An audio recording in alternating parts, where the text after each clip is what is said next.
সকলকে স্বাগত জানাই। আজকে আমরা ক্লাস 12-এর জেনেটিক্স অ্যান্ড ভ্যারিয়েশন, বংশগতি ও বিভেদ, এই চ্যাপ্টারে ভ্যারিয়েশন যে পার্টটা রয়েছে সেই ভ্যারিয়েশন সম্পর্কে এখানে আলোচনা করব। দেখতে পাচ্ছি স্লাইডে ভ্যারিয়েশন মানে কি প্রথমে সেটা বলা হয়েছে। ভ্যারিয়েশন আমরা ক্লাস 10-এ পড়ে এসেছি। বিভেদ সম্পর্কে ডারউইনিজমে আমরা প্রথম দেখেছি যে বিভেদ কোনো প্রাণীদের সামান্য তাদের মধ্যে বৈচিত্র্য তৈরি করতে বিভেদ সাহায্য করে।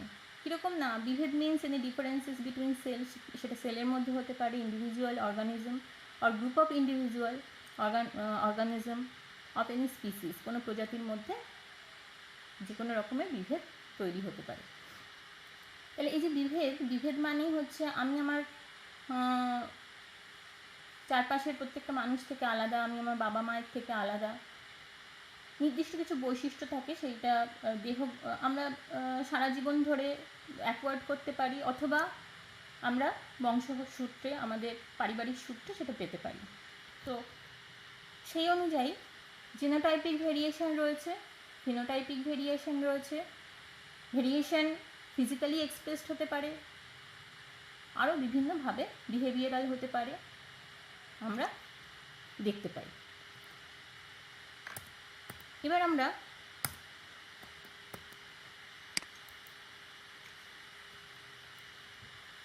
এই বিভেদ জেনেটিক্সের সাথে কিভাবে সম্পর্কিত সেটা দেখব। জেনেটিক্সের সাথে কিভাবে সম্পর্কিত না, জেনেটিক্স আমাদের কি বলছে না, জেনেটিক্স একটা শাখা যেখানে বিভিন্ন ধরনের হেরিডিটারি যে বৈশিষ্ট্য রয়েছে আমাদের জিন তার পেছনে কিভাবে রয়েছে, আমাদের নিউক্লিয়াসের মধ্যে অবস্থিত জিন কিভাবে কাজ করছে, সেখানে প্রত্যেকটা জিনিস আমরা দেখতে পাই।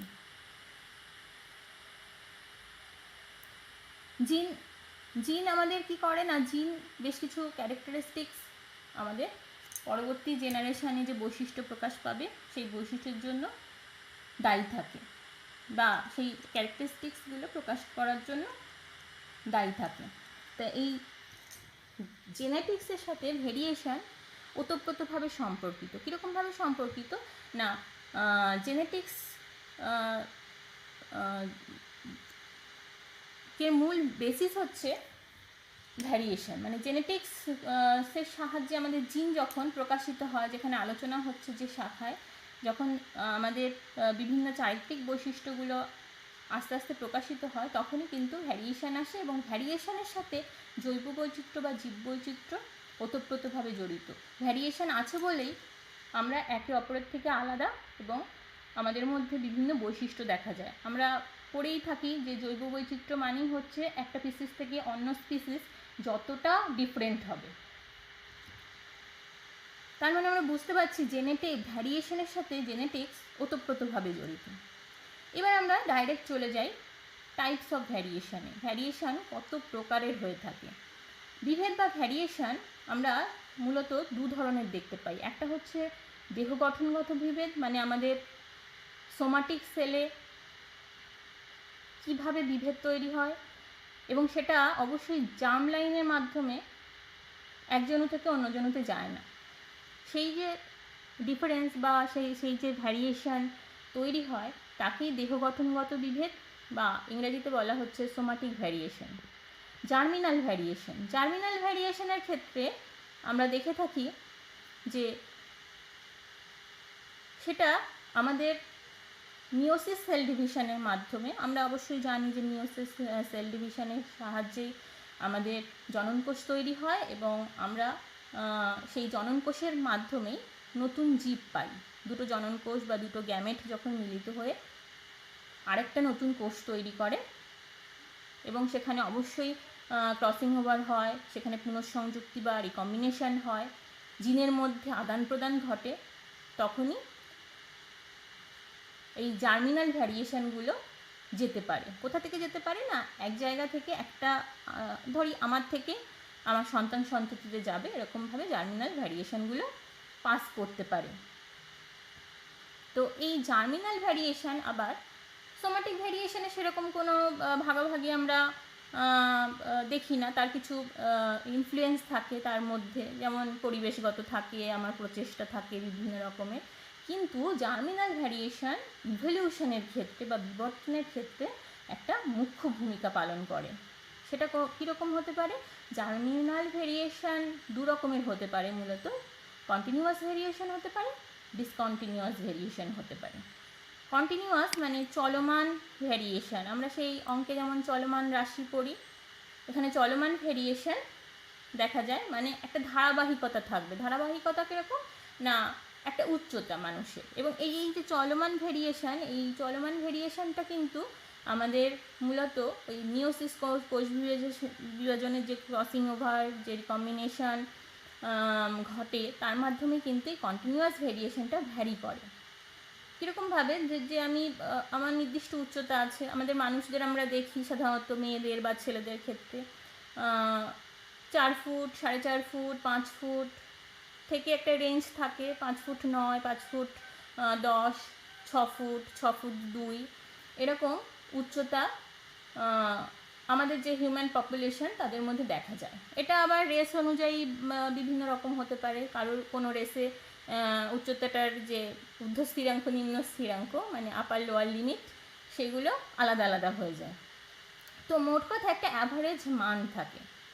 সেই ধরনের যে বিভেদ তাকে বলছে কন্টিনিউয়াস ভ্যারিয়েশন। এই কন্টিনিউয়াস ভ্যারিয়েশন বিভিন্ন রকম হতে পারে, আবার সাবস্ট্যান্টিভ, মেরিস্টিক বা সংখ্যাভিত্তিক। আর ডিসকন্টিনিউয়াস ভ্যারিয়েশনও এই দু ধরনের হয়, সাবস্ট্যান্টিভ আর মেরিস্টিক, আলাদা করে লিখি নিয়ে।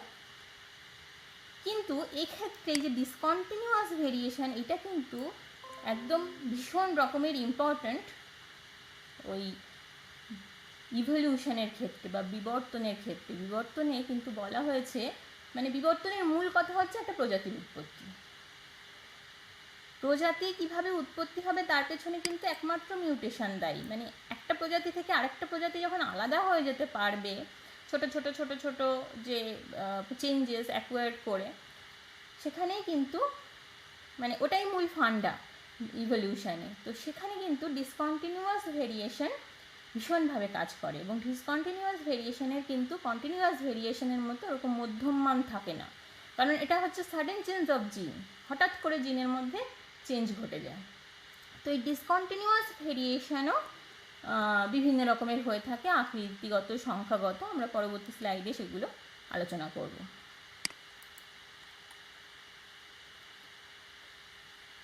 প্রথমে আমরা চলে আসি ভ্যারিয়েশনে যে টাইপসগুলো পড়লাম, তার মধ্যে সোমাটিক ভ্যারিয়েশন কি, বা সেই কি ধরনের আমরা দেখতে পাই সোমাটিক ভ্যারিয়েশন আমাদের পপুলেশন বা অন্যান্য জীবের পপুলেশনের মধ্যে, সে নিয়ে একটু বলি। এই যে ভ্যারিয়েশনগুলো প্রথমে আমরা দেখতে পাচ্ছি, সাচ ভ্যারিয়েশন, আমার পয়েন্টার যেখানে, are not inherited from parents and effects the somatic sell only. মানে আমরা কোনোভাবেই আমার বাবা মায়ের কাছ থেকে বংশগতি সূত্রে পাচ্ছি না। তাহলে এগুলো আমরা কিভাবে অ্যাকোয়ার্ড করব? আমরা অ্যাকোয়ার্ড করার রাস্তা কি? এগুলো অ্যাকোয়ার করার রাস্তা হচ্ছে একমাত্র পরিবেশগত হতে পারে। কোনো পরিবেশে থাকতে থাকতে আমরা অনেক কিছু সেখান থেকে নিই বা রপ্ত করি, আবার সেটা প্রচেষ্টা হতে পারে আমাদের, বা সেখানে আমাদের ব্যবহার বা অব্যবহার হতে পারে। তা কীরকম হতে পারে না, আমরা ওই সোমাটিক ভেরিয়েশনের ক্ষেত্রে সারা জীবন ধরে যে চেঞ্জেস বা পরিবেশের সাথে মানাতে বা আমাদের নিজস্ব প্রচেষ্টায় যে চেঞ্জেসগুলো আমরা নিজেদের মধ্যে রপ্ত করে নিই, তার ফলে যে সামান্য ভ্যারিয়েশন, আমার থেকে আমি অন্যের থেকে আলাদা, এই যে ভ্যারিয়েশনগুলো একদম গেঁথে যায়, সেই ভ্যারিয়েশনগুলোকে আমরা সোমাটিক ভ্যারিয়েশনের মধ্যে ফেলতে পারি, এবং সেগুলো আমাদের নির্দিষ্ট দেহকোষে সামান্য চেঞ্জেস ঘটে। একটা উদাহরণ দিলে খুব সহজে বোঝা যায় যে ওই আমরা মৌমাছির সম্বন্ধে পড়েছি, আগেও পড়েছি, ক্লাস 8-এ আমরা মৌমাছি সম্বন্ধে ইন ডিটেল পড়েছি। সেখানে আমরা জানি মৌমাছি একসাথে থাকে, সামাজিক জীব, তাদের 3 ধরনের মৌমাছি দেখা যায়। কিন্তু একটা অবাক করার মতো জিনিস হচ্ছে হানিবি বা ওই মৌমাছিরা, শ্রমিক মৌমাছিরা মূলত লালন পালন করে মৌমাছির যাবতীয় আর কি কাজকর্ম সমস্ত কিছু করে, মৌমাছির মৌকুঠুরির যা যাবতীয় কাজকর্ম আছে। তো সেখানে শ্রমিক মৌমাছিরা রানী মৌমাছিদের ওই রয়্যাল জেলি কি এ সম্বন্ধে আমরা জানি। একটু এখন যদি জানতে চাই তাহলে বলি একটু উন্নত মানের এক ধরনের মধু, কেমন? তাহলে সেই রয়্যাল জেলি যাকে খাওয়ানো হয়, যে মৌমাছিকে খাওয়ানো হয় আলাদা করে, অবশ্যই শ্রমিক মৌমাছিরা খাওয়ায় লার্ভাকে লালন পালন করার সময়, সেই রয়্যাল জেলি যারা খায় তারা শুধুমাত্র ওই রানী মৌমাছিতে পরিণত হয়।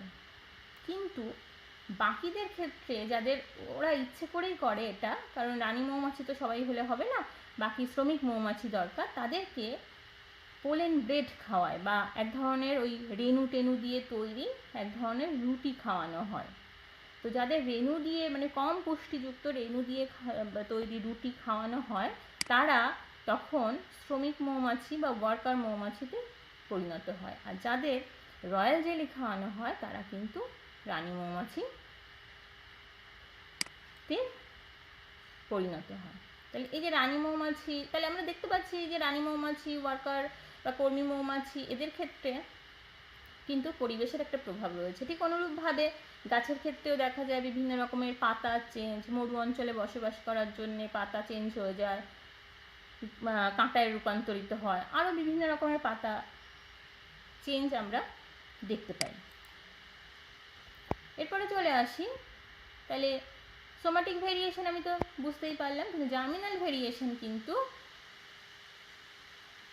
জার্ম লাইনে প্রভাব পড়ে, অর্থাৎ এক জনু থেকে অন্য জনুতে যায়। সোজা কথায় আমি যদি বলি, এখানে বলেছিলাম নট ইনহেরিটেড ফ্রম প্যারেন্ট, এখানে আমি বলতে পারি inherited from parent. Human height বলা হচ্ছে একটা এক্সাম্পল অফ কন্টিনিউয়াস ভেরিয়েশন, এবং এটা জার্মিনাল ভেরিয়েশন। হাইট, আমার বাবার যদি হাইট ছোট হয় বা বেটে হয়, আমিও বেটে হব, আমার মা বাবা দুজনে বেটে হলে আমিও বেটে হওয়ারই টেন্ডেন্সি থাকবে। আমার মা বাবা লম্বা হলে সেখানে আমার লম্বা হওয়ারই টেন্ডেন্সি থাকে। তাহলে এটা আমরা জার্ম লাইন থেকে পাই। কেমন? আমার মা বাবার ত্বকের বর্ণ যদি কালো বা কালচে ধরনের হয়, তাহলে বেশিরভাগ ক্ষেত্রেই আমার কালো ত্বক হওয়ার সম্ভাবনা থাকে।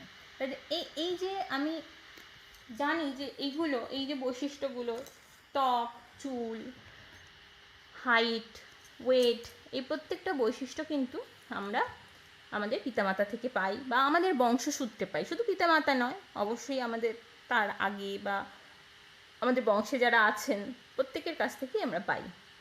তার মধ্যে মা এবং বাবার ভূমিকা সবচেয়ে বেশি। কেন বেশি? না, সেখানে আমাদের মিওসিসের ফান্ডা রয়েছে, মিওসিসে ওখান থেকে গ্যামেট আসছে হাফ হাফ করে। আচ্ছা, তাহলে এই যে জার্মিনাল ভেরিয়েশন, এটা আমি বলেছি দু রকমের হয়, একটা কন্টিনিউয়াস ভেরিয়েশন আর একটা ডিসকন্টিনিউয়াস ভেরিয়েশন। তাহলে একটা চলমান ভেরিয়েশন বা চলমান বিভেদ, আর একটা হচ্ছে অসংলগ্ন বিভেদ। তাহলে এই যে চলমান বিভেদ, এখানে আমরা দেখতে পাই দু ধরনের হয়, এটা বলেছিলাম, একটা সাবস্ট্যান্টিভ টাইপ আর একটা মেরিস্টিক টাইপ। তাহলে যখন আকৃতিগত কোনো প্রভেদ হবে, সাবস্ট্যান্টিভ মানে হচ্ছে আকৃতিগত যখন কোনো চেঞ্জেস দেখা যাবে, কিসের ফলে? না জার্ম লাইনে কোনো পুনঃসংযুক্তির ফলে, বা জার্ম লাইনে যখন আমাদের মিওসিসের প্রভাবে যখন কোষটা নতুন কোষ উৎপন্ন হচ্ছে, সেখানে যখন ক্রসিং ওভার হচ্ছে, সেখানে যখন রিকম্বিনেশন হচ্ছে, সেই রিকম্বিনেশন থেকে যখন জেনেটিক্যাল পুনর্বিন্যাস হচ্ছে, মানে রিঅ্যারেঞ্জমেন্ট হচ্ছে, সেখানে কোনো জিনের এদিক ওদিক হয়ে যখন আমাদের মধ্যে কোনো নতুন বৈশিষ্ট্য আসছে, সেই বৈশিষ্ট্যগুলোই কিন্তু আস্তে আস্তে প্রকাশিত হচ্ছে, এবং সেটাই কিন্তু কন্টিনিউয়াস টাইপ ভ্যারিয়েশন। এই যে কন্টিনিউয়াস ভ্যারিয়েশন, তো আকৃতিগত প্রভেদও দেখা যেতে পারে, আবার সংখ্যার দিক থেকে প্রভেদ দেখা যেতে পারে। তা আকৃতিগত যখন প্রভেদ হয় সেটাই সাবস্ট্যান্টিভ টাইপ, আর যখন সংখ্যার দিক থেকে প্রভেদ হয় তখন সেটা মেরিস্টিক টাইপ। সংখ্যার দিক থেকে মানে একটা মটরশুঁটির মধ্যে কতগুলো ওই মটর থাকতে পারে, মানে দানা থাকতে পারে, ছোট ছোট ছোট ছোট যে দানাগুলো থাকে সেগুলো কতগুলো থাকতে পারে, কোনোটায় 4টে থাকতে পারে, কোনোটায় বেশি থাকতে পারে। একটা মুরগি বছরে কটা ডিম পারে, যেমন এই যে কোনো মুরগি অনেকগুলো ডিম পারছে, কোনো মুরগি খুব কম পরিমাণে ডিম পারছে, এই যে ভ্যারিয়েশন তাদের মধ্যে, এটা কিন্তু ওই মেরিস্টিক বা সংখ্যাভিত্তিক ভ্যারিয়েশনে চলে যায়। আবার যেই আকৃতির দিক থেকে আসছে, আকৃতি মানে আমার উচ্চতা কতটা, আমি 5 ফুট 3 ইঞ্চি, আবার কেউ হয়তো 5 ফুট 10 ইঞ্চি। তাহলে এই যে একটা নির্দিষ্ট কন্টিনিউয়াস মানে আমাদের প্রত্যেকের মধ্যে ভ্যারিয়েশন রয়েছে এবং এর একটা মধ্যম মান রয়েছে। এই যে গ্রাফটা দেখা যাচ্ছে এখানে হাইট ক্যাটেগরির মধ্যে, এখানে সেন্টিমিটারে রয়েছে উচ্চতাগুলো।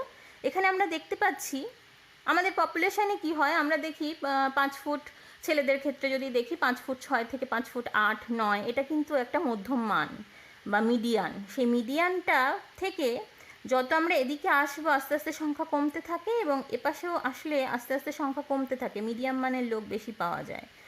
তাহলে এই যে মিডিয়ান অনুযায়ী এই একটা বেল শেপড কার্ভ তৈরি হয় এবং এটা কিন্তু চলমান রাশিগুলো পরপর পরপর আছে, মানে এখান থেকে চলতে চলতে এখানে আসছে, মিডিয়ানে আসছে, মধ্যম মানে আসছে, এখান থেকে চলতে চলতে মধ্যম মানে আসছে।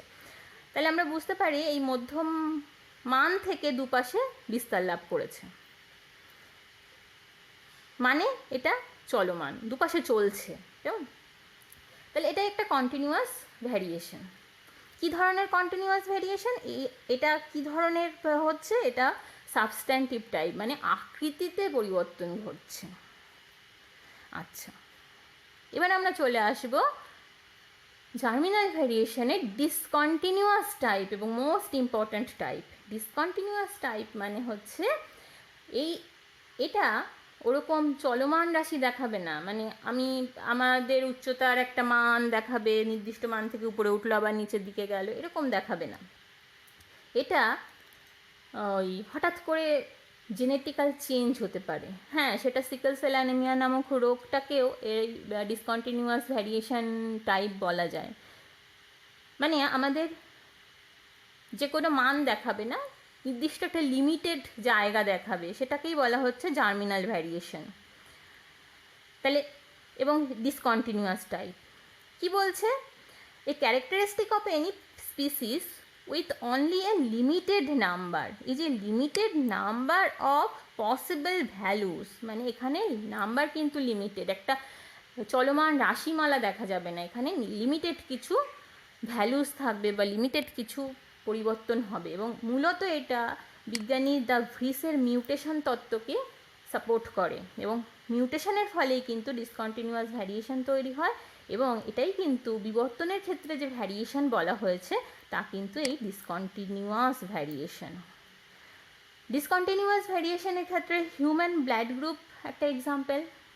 ব্লাড গ্রুপ সম্বন্ধে এরপরেও আমরা ইন ডিটেল পড়বো, জানবো, যে এর আগে 9-এ একটু আধটু পড়ে এসেছি, আমাদের 4টে ব্লাড গ্রুপ থাকে, এবি আর ও, এবং এই পড়ে এসেছি 9-এ, কিন্তু এর পিছনে যে জিন দায়ী সেটা আমরা পড়িনি, আমরা এই অধ্যায়ের শেষের দিকেই পড়বো এই চ্যাপ্টারটা,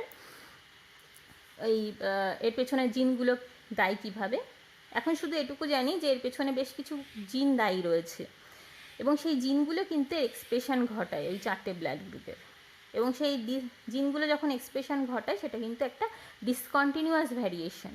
পাশাপাশি আরও সোজা এক্সাম্পলে চলে যাই, যখন আমি একটা বাচ্চার হাত দেখতে পাচ্ছি, হাতে দেখতে পাচ্ছি অনেকগুলো আঙুল, 3টে, এখানে কিন্তু আরও 3টে রয়েছে এই জায়গাটায়, এই ছবিটার এই জায়গাটায় আরও 3টে আঙুল রয়েছে, এখানেও তাই একই। তাহলে এখানে নিশ্চয়ই আঙুলের সংখ্যা 5 হচ্ছে না, যদিও সেগুলো জোড়া। তাহলে এই যে পলিড্যাকটাইলি, আমরা এখনও অনেক বাচ্চা জন্মানোর পরে দেখতে পাই তাদের আঙুল, ছোট একটা আঙুল রয়ে গেছে, মানে অতিরিক্ত আঙুল থাকে হাতে, এবং সেটাকে বলা হয় বিজ্ঞানের ভাষায় পলিড্যাকটাইলি। এই যে পলিড্যাকটাইলি, এটা কিন্তু জিনের সামান্য চেঞ্জের প্রভাবে তৈরি হয় এবং এই যে চেঞ্জ সেটাই কিন্তু ভ্যারিয়েশন তৈরি করেছে। আমার সেই যে আমাদের যে হাতে 5টা আঙুল তার থেকে একটু আলাদা, মানে 7টা আঙুল রয়েছে, তাহলে মানে ডিফারেন্স তৈরি হয়ে গেল, বিভেদ তৈরি হয়ে গেল আমাদের মধ্যে। তাহলে সেটা আসছে ডিসকন্টিনিউয়াস ভ্যারিয়েশন থেকে। তাহলে এই যে এটা কিন্তু সংখ্যা, আঙুলের সংখ্যা দেখা হচ্ছে, তাহলে এটা কী হবে? অবশ্যই সেটা মেরিস্টিক টাইপ বা সংখ্যা ভিত্তিক। পরের উদাহরণটা চলে আসি, পরের ছবিটায়। এখানে কিন্তু আমরা দুটো বিড়াল দেখতে পাচ্ছি, কিন্তু তাদের স্কিনটা দেখতে পাচ্ছি, স্কিনে কোনো লোম নেই। তাহলে এই যে ফারলেস ক্যাট বা লোমহীন বেড়াল, এই চামড়াগুলো কুচকে কুচকে আছে সব দেখতে পাচ্ছি। তাহলে এই যে লোমহীন বেড়াল, এই বেড়ালগুলো কিন্তু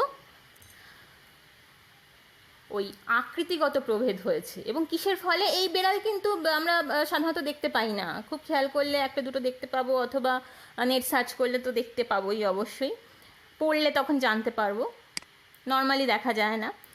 তা এই ফারলেস ক্যাট কিন্তু প্রত্যেকটা বিড়ালের বংশগত বৈশিষ্ট্য না, মানে যেমন আমরা তোমার ওই কন্টিনিউয়াস ভ্যারিয়েশনের ক্ষেত্রে পেয়েছি, এটা কিন্তু হঠাৎ করে একটা বিড়ালের মধ্যে হয়। তাহলে এবং সেটা খুব লিমিটেড নাম্বার, তাই এটাকে বলা হয় ডিসকন্টিনিউয়াস ভ্যারিয়েশন। বেশ কিছু রোগ কিন্তু ডিসকন্টিনিউয়াস ভ্যারিয়েশনের প্রভাবেই তৈরি হয়। আগেও একবার বললাম, সিকেল সেল অ্যানিমিয়া বা এই ধরনের আরও বেশ কিছু সোমাটিক ডিজিজ কিন্তু আমাদের ডিসকন্টিনিউয়াস ভ্যারিয়েশন, মানে হঠাৎ করে আমাদের দেহগত বা জার্মিনাল কোষে কোনো পরিবর্তন হয়ে গেছে, তাহলে আমাদের এরকম ধরনের ভ্যারিয়েশন তৈরি হয়। ভ্যারিয়েশন মোটামুটি এইটুকুই থাক, অল্প একটুখানি পড়া, আমরা পড়ে ফেলবো, জেনে ফেলবো। আজ এ পর্যন্তই থাক, নমস্কার।